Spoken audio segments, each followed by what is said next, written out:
Squeegee art is not as easy as it looks. Hey there, Heather Boyd Art here. I'm going to show you all my squeegee fails that I did as preparation for the 10-day squeegee art challenge.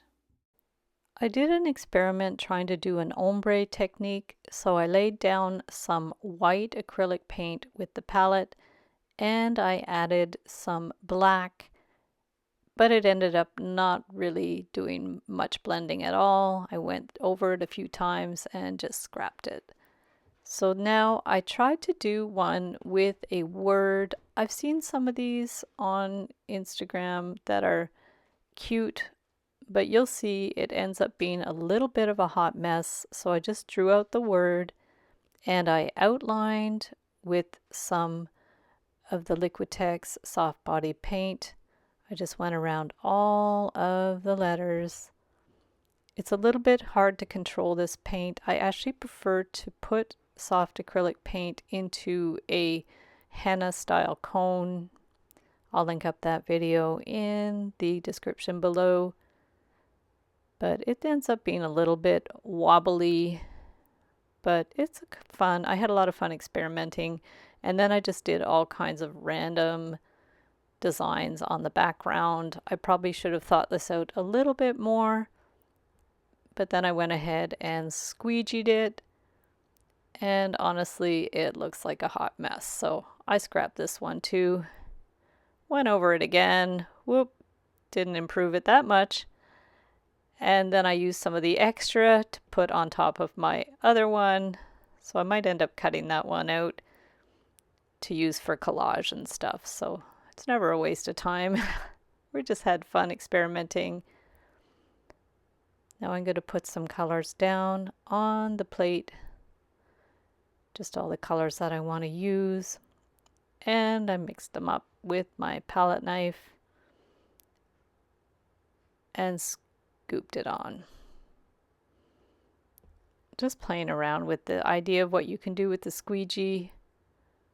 It's kind of cool. This would be a good background for something. I don't remember what I was trying to do with this, but definitely had fun. And do some more kind of swirly, like a marbly type pattern. And then just dumped it on top,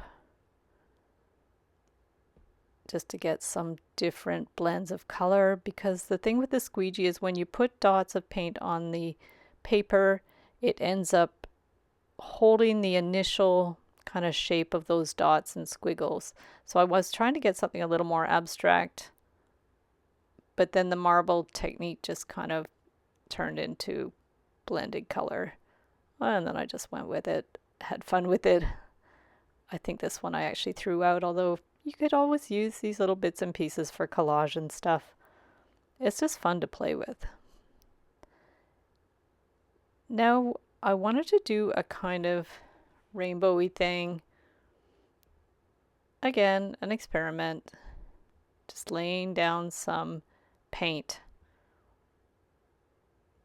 A lot of squeegee art is just putting down little dots and squiggles. This I used a paintbrush and then squeezed it down, and it didn't end up looking like much. So I separated the colors more and pulled them down. So that kind of made a rainbow, but then I ran out of paint. It's really a lot of trial and error. Now I wanted to do something with a word and then put some color underneath it using a paintbrush, but I don't think there was enough paint on it. I just was playing around with ideas, and I ended up coming up with 10 projects that worked fine for the 10-day squeegee art challenge. These are all my fails and attempts and experiments. Then I went ahead with the squeegee and brought it down, and oof, that did not work at all. It's all good. I had fun. But then when I tried to go over it again, it covered the letters, so that was not ideal.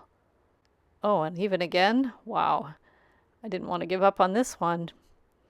Whoa, those are bright colors. Don't worry if you have a few fails along the way. Squeegee art really is not as easy as it looks. And always remember that art is never a waste of time.